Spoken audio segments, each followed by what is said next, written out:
Buenas tardes, maestra y compañeros. Mi compañera Geraldí Ortega y su servidora Natalia Gaona Ruiz les vamos a hablar un poquito sobre Italia en la Edad Moderna. A continuación, mi compañera Geraldí les va a poner un poco de contexto histórico. Hola, nosotras les hablaremos un poquito sobre Italia y les voy a dar un poquito de contexto. En los siglos XIV y XV, Italia se vuelve un territorio muy interesante por su actividad económica, comercial y artística. A finales del siglo XV había 5 principales estados que dominaban a Italia. Una de ellas eran las repúblicas de Venecia y Florencia, el ducado de Milán, los estados de la Iglesia en Roma y por supuesto el reinado de Nápoles. Y quien tuvo la primicia fue la primicia intelectual y artística fue Florencia. Italia fue la cuna del Renacimiento.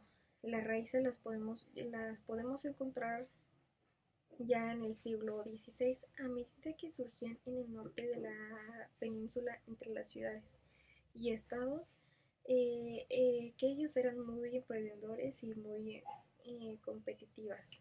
Y posteriormente el surgimiento de las grandes mercedes durante el siglo XVIII culminó en el Renacimiento del siglo XV. El Renacimiento italiano es bien conocido por sus logros culturales. Esto incluye creaciones literarias con escritores como por ejemplo Petrarca, Casticlón, Casticlone y Maquiavelo, obras de arte como Miguel Ángel y por supuesto Leonardo da Vinci, y grandes obras de arquitectura como la iglesia de Santa María del Fiore en Florencia y la Basílica de San Pedro en Roma. El Renacimiento es el movimiento cultural y artístico que inicia en Italia en el siglo XV, que dirige sus ojos al clasicismo romano y griego, y al hombre, por supuesto, como en el centro de las cosas. Superada la tradición teocéntrica medieval, no es de extrañarse que sea en Italia donde se produce tal proceso, pues el impresionante legado del viejo imperio romano estuvo presente incluso en época medieval, y en el mundo italiano nunca se llegó a despegar del todo. Como muestra, incluso su arte romántico peculiar fue un movimiento por el cual las artes, las culturas, las ciencias, las letras y hasta la vida propia de los pueblos sufrió un pequeño percance muy grande en búsqueda de la belleza y de la verdad. La riqueza fue la primera en las cosas que permitieron una espléndida floración de artes y de los pensamientos, perdón. Y seguimos un poco con la familia Médicis, con el imperio de Italia de Médicis. De todas las familias que se hicieron poderosas en la época del Renacimiento, la de los Médicis fue una de las más influyentes en el siglo XV. Fueron durante 3 generaciones los gobernantes, que de hecho era de Florencia. Durante ese tiempo la ciudad fue próspera y floreciente. La familia Médicis era muy rica. Sus miembros eran mercaderes que comercializaban con artículos de alto lujo del Oriente y controlaban una gran parte del provechoso mercado de telas. Además, eran banqueros exitosos y poseían una cadena de bancos en toda Europa, con una clientela influyente que incluían a los papás. La fortuna de la familia comenzó con Giovanni Médicis y luego aumentaba por su hijo Cosimo, quien no solo era un buen hombre de negocios, sino una persona inteligente y un político astuto. Él prefería negociar y hacer uso del poder que le daba el dinero. Gracias a ello, pudo garantizar a Florencia un periodo prolongado de relativa paz y seguridad. Además, permitía al pueblo pensar y decir lo que querían, pero también estaba atento a lo que hablaban de él en su contra. Cosimo fue uno de los primeros grandes mecenas del Renacimiento y se interesó por las artes y por las ciencias. Entre las personas a quienes prestó su ayuda están los escultores Gilberti y Donatello, el arquitecto Brunelleschi y el erudito Fiemo. Cosimo controló a Florencia durante 30 años. Cuando murió en 1464 fue sucedido por su hijo Piero, quien nunca había gozado de una buena salud. Era conocido como Piero el Gotoso y murió después de tan solo 5 años. Su hijo Lorenzo, de 20 años, se convirtió entonces en el ciudadano gobernante de Florencia. No estaba muy interesado en aumentar las ganancias obtenidas de la actividad bancaria y prefirió gastar y gran parte de la fortuna eh, familiar en mantener el esplendor de su corte y él patrocinaba a los artistas, a los arquitectos, escultores, cuyas obras hacían que Florencia fuera una ciudad tan hermosa. Y aquí empezamos con Catalina de Médicis. Era la reina de Francia, hija de Lorenzo II de Médicis y de Taline de la Tour. En 1433 se casó con Enrique, hijo de Francisco I de Francia. Alrededor de ella se le formaba una se le formaba perdón, se le formaba una leyenda creativa y extravagante, relacionada con el lujo y exquisitez que le atribuye introducción de la mesa al corte de nuevos productos, recetas, modales y utensilios. Introdujo la pasta y las alcachofas, las espinacas, las alubias, el azafrán, los dulces, los sabores, aromas y colores variados, los helados, el aceite, el uso de aguardientes y licores para la cocina. Su espíritu innovador no se limitaba a la comida, ya que le atribuye la introducción del tabaco como remedio para la migraña, el uso generalizado del perfume, que eran aplicados en pañuelos y guantes. Y así era la familia Médicis. Bueno, y también les hablaré un poco sobre la gastronomía y las aportaciones que hicieron Italia hacia la gastronomía. Bueno, pues a final del siglo XV, Carlos VII de Francia invadió Italia, quedando maravillado por la belleza de las ciudades. Se le atribuye el gusto por el melón y por los quesos, que posteriormente los llevó a su país. El clima de Italia siempre ha sido bueno para el crecimiento del trigo duro específicamente, en donde viene la semola. La semola se usa para hacer las pastas secas. Las pastas secas se hicieron populares en el siglo XV y en el siglo XVII. Se hicieron parte importante de la gastronomía italiana, porque era un plato económico que se podía adquirir fácilmente y por supuesto es versátil. Las pastas secas contienen solamente el agua y la semola. Se considera en la cocina italiana que tuvo una gran influencia en la cocina francesa.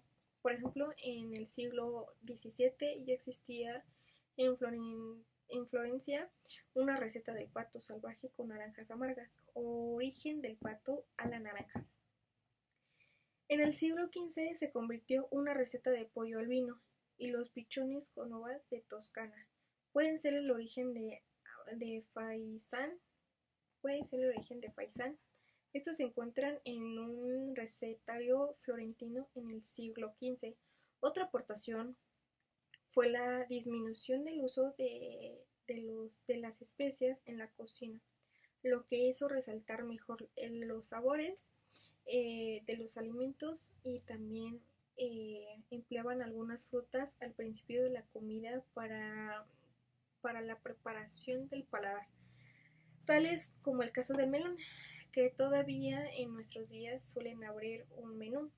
También introdujeron preparaciones dulces a Francia, el pan de pise, la crema frangipane, aportaron licores y aguardientes como el Vespetro, aguardiente con semillas de cilantro, anís, hinojo y azúcar. La ratafia, infusión de flores y frutas en alcohol. El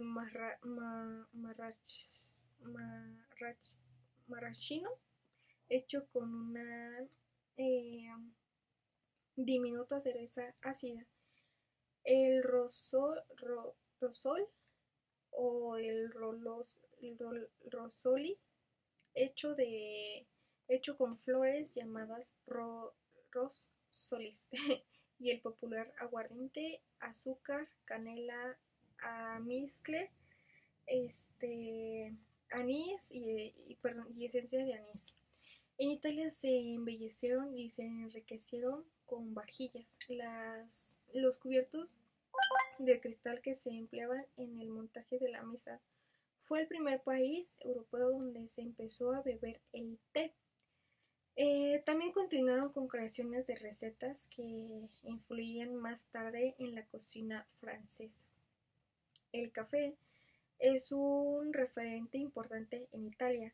Los italianos son excelentes tostadores de café, mismo que han perfeccionado hasta nuestros días. Ah, en ellos se les atribuye la máquina de expreso y el café cappuccino. Los elementos del montaje de mesa sobresalen en los usados en el resto de Europa. Esto se debe en gran parte de la influencia bizantina. Se prepararon recetas nuevas que influyeron en la cocina francesa. Perdón. La gastronomía italiana,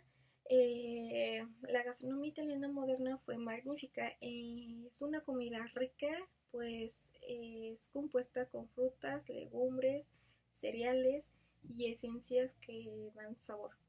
En 1840 se introduce el parmesano en la gastronomía de la comida italiana, el cual se usa en la mayor parte de los platillos italianos. El tomate, hablaremos un poquito sobre el tomate. Originario de América, llegó a Italia oficialmente al principio del siglo XVII, en 1554. Traído por los españoles, se consideró una simple planta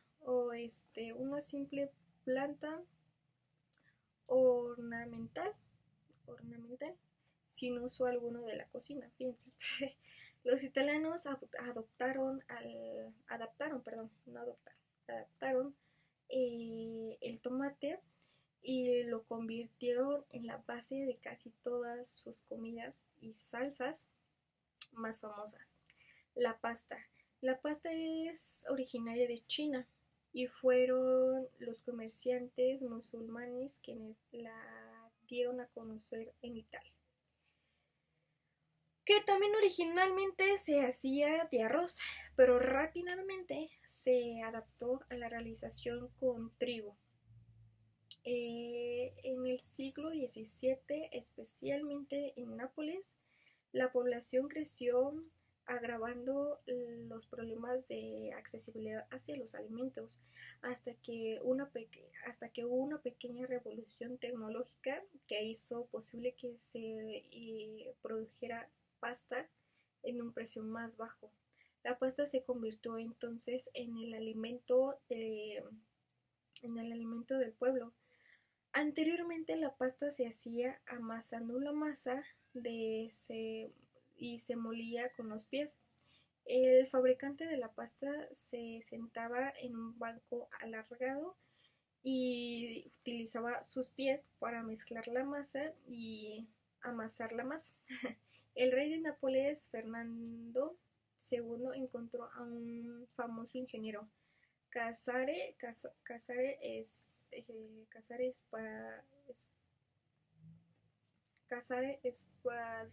Spadaccini, para mejorar el procedimiento. El nuevo sistema consistía en añadir agua hirviendo, harina recién molida y el amasado con los pies fue sustituido por la máquina que era hecha de bronce que imitaba perfectamente el trabajo realizado por el hombre, el helado. Bueno, los primeros endulzantes de la nieve con miel fueron los chinos, que todas las civilizaciones de la Edad Media hicieron preparaciones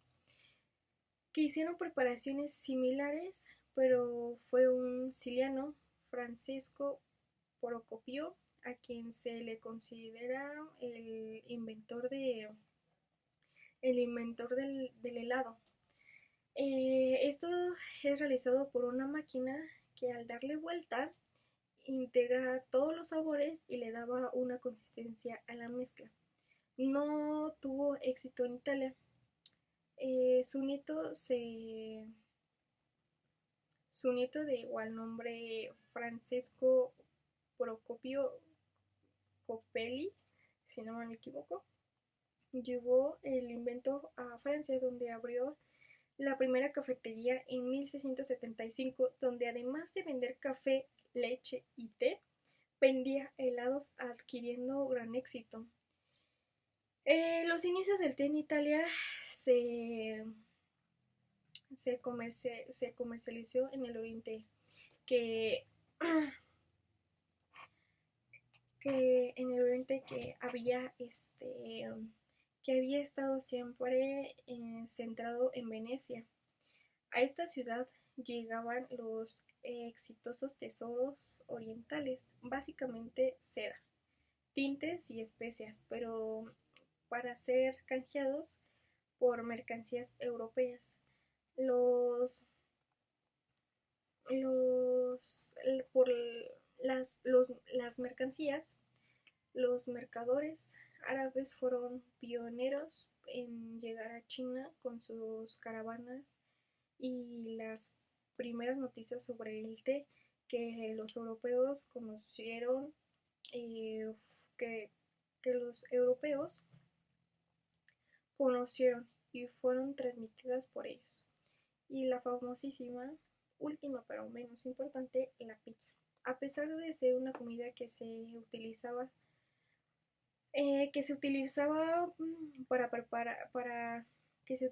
para la preparación eh, de otros en otros países. Los otros países serían como Egipto, Grecia y Roma. La receta de la pizza tal cual como se elabora ahora proviene del fin del siglo XIX en la zona de Nápoles. El tomate, un ingrediente clave en la historia de la pizza. Esta comida típica italiana empezó a tener mayor repercusión a partir del año 1889, cuando los reyes de Saboya, Humberto y Margarita, estaban pasando por la ciudad de Nápoles y probaron las tres recetas preparadas por el famosísimo Raffaele Esposito, el más famoso pizzero de toda la región en ese entonces, que también ahora. La reina quedó tan fascinada con la pizza que había sido elaborada con mozzarella, jitomate y albahaca. En el horno a ella la bautizó a esa pizza como pizza margarita. Con el tiempo esta comida típica italiana fue adquiriendo diversas modalidades. Tanto así que yo creo que aquí en México ya es un poco así, o sea, ya está Domino's, sacó una pizza de rajas, o sea, de rajas en crema, y también una pizza de cochinita pibil. Yo creo que la verdad ya no son pizzas esas. A lo mejor sí se te antojan, pero yo creo que ya no. Una verdadera pizza es como la acabamos de describir. Jitomate, mozzarella, albahaca, para de contar. Y esa es la gastronomía esa es la gastronomía de Italia y todo lo que atribuyeron. Gracias por vernos. Ahora yo les voy a hablar un poquito sobre la literatura gastronómica. El primer libro editado por los sistemas culinarios era conocido como Il Platina. Este fue un libro escrito por Platina di Cremona, lo cual se tituló por la voluptuosidad honesta y del bienestar. Este estaba dividido en 10 libros, lo que se sugería que el autor se había inspirado del libro de Apicio. No trataba como tal de cocina, sino que también abarcaba los temas como la vivienda, el juego y el sueño, aparte de tener también su capítulo del cocinero. Era dotado tanto en conocimientos como ser un experto a la hora de seleccionar los ingredientes, ser un conocedor de carnes y pescados, métodos de cocción y la correcta conservación de los alimentos.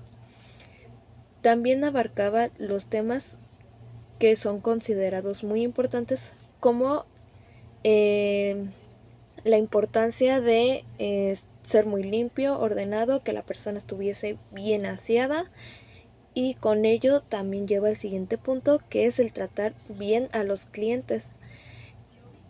Sobre todo tratar a todos con amabilidad, ser rápido, creativo, modesto y sobre todo muy paciente. En su obra, Platina también describe la importancia del control de calidad de los ingredientes a la hora de crear un plato, dándonos recomendaciones como la forma de escoger el aceite de oliva, la manteca de cerdo, quesos tanto frescos como salados, salchichones y tocino, tanto aves, la calidad del azúcar, de la miel y de frutas tanto secas como frescas. Además también de las especias como lo viene siendo la canela, el clavo, el jengibre, nuez moscada y, si no menos importante, el azafrán. El primer libro impreso en lengua italiana fue el Epulario, y este fue escrito por Giovanni Rosselli, donde se habla más a detalle de detalles como ser un cocinero. Además está la ópera de Bartolomeo Scapi, el cual tiene muchas ilustraciones más a detalle sobre todas las ramas del arte culinario. Y bueno, hay que resaltar que la influencia de la cocina italiana renacentista en Francia fue muy importante y dio entrada al desarrollo del arte culinario, que más adelante alcanzó un nivel más alto. Ahora les voy a hablar un poco sobre las notas de cocina de Leonardo da Vinci. Durante más de 13 años, Leonardo da Vinci fue un maestro de festejos y banquetes del gobernador de Milán, y la persona promovió en Francia el uso de la servilleta, el Codex Romano. El Codex Romano es una clase de urbanidad y un manual de usos y costumbres de ciertas notas históricas desconcertantes que ponen en manifiesto la arbitrariedad del protocolo que imperaba la mesa de ese entonces, y en muchos aspectos incluso la refinada crueldad del Renacimiento se dice que fueron escritos por el mismo Leonardo da Vinci, con solo pequeños manuscritos, hojas de cuadernillos sueltas, los cuales solamente contenían las notas escritas por el genio. Varios creen que el Codex Romano en verdad existió, aunque existen varios datos que apuntan lo contrario, ¿verdad? Bueno, y respecto a que fuese cierto sentido y también un tratado de urbanidad y manual de usos y costumbres, existe un ejemplo que vendría siendo la forma de sentar a un asesino en la mesa. Valga la redundancia, escrito por Leonardo da Vinci, entre sus grandes talentos escribió un relatorio donde enseñaba cómo sentar a un asesino en la mesa. Así que, bueno, si hay un asesinato planeado para la comida, lo más decoroso es que el asesino tomara asiento junto a aquel que será objeto de su arte. Y bueno, ya sea situado tanto a la izquierda como a la derecha, esto dependía mucho sobre las técnicas del asesino, ya que de esta forma no interrumpía tanto en las conversaciones, y más si se trataba de un lugar pequeño o una zona muy limitada. Y bueno, la fama de Ambrogio Discarte, este es el principal asesino de Cesare Borgia. Y bueno, su fama se debía mucho a la habilidad de sus métodos de asesinato. Y bueno, ya después de que el cadáver y las manchas de sangre fueran retirados por los servidores, el asesino se retira de la mesa. Y hay una razón por la cual el asesino se retira de la mesa, pues la presencia puede perturbar las digestiones de las otras personas que se encuentran ahí en la mesa. Y bueno, el anfitrión de la mesa para este tipo de planes tiene como podríamos decirlo, un relevo, ya que siempre él va a tener un invitado extra esperando afuera, para que cuando el asesino salga, se retire de la mesa, en su lugar entra este invitado totalmente nuevo a tomar su lugar y continúa la comida como si nada. Hablando un poco más sobre otro apartado del Codex Romano, se titula Las reglas de cortesía. Estas reglas, es una lista de reglas que tienen que seguir los invitados que quedan en el banquete, y fueron creadas debido a que el señor Ludovico no presentaba las formas adecuadas para recibir a sus invitados. Tanto esto tampoco aprobó la costumbre del señor de limpiar su cuchillo en los faldones de sus vecinos de la mesa, o esta aprobación para la mujer de Ludovico que comía con las manos. La señora Beatriz tiene unas manos muy delicadas, por ello utiliza guantes blancos en sus manos, y a la hora de la comida ella tenía que cambiarlos hasta tres veces en cada comida. Y bueno, el señor Ludovico deseaba que todas fueran como ella. Hablando sobre otro apartado del Codex Romano, también describe mucho las anotaciones de los platos, que al parecer le interesaban mucho a Leonardo da Vinci. No son un manuscrito que hablaran en general de toda la cocina que existía en ese tiempo, solo detalles como se dijo y las recetas específicas, entre ellas las cuales resaltaban el muslo de colimbo, que es parecido al pato y se tenía que dejar madurar hasta 6 semanas. Las orejas de cerdo horadadas, estas servían con una zanahoria por cada oreja, y posteriormente se pinchaban con espetones. Y por último, los testículos de cordero con nata y miel. Estas se lavaban y despellejaban para posteriormente dejarlas reposar en agua fría durante horas. Apartado sobre que Leonardo da Vinci consideraba importante era la creación de aparatos que ayudaran y facilitaran la forma de cocinar y trabajar dentro de la cocina. Y bueno, entre estas están una para desplumar pavos, una para cortar cerdos en taquitos, otra para poder amasar con más facilidad, otra para poder moler cerdos, y la última para poder prensar ovejas. Y de las mejores formas en cuestión de higiene y sanidad dentro de la cocina, como la eliminación de los bueyes y las cabras dentro de la cocina, la forma de limpiar las alcachofas para no generar residuos en la mesa y diversas formas de limpiar y mantener un servicio en la mesa. Esto sería todo por nuestra parte. Espero que les haya gustado y hayan aprendido un poco más sobre Italia en la Edad Moderna. Obviamente esto es algo súper general y hay muchísimos temas muy interesantes por aprender, pero considero yo que esto es lo más importante y espero que les haya gustado. Yo me despido. Bye.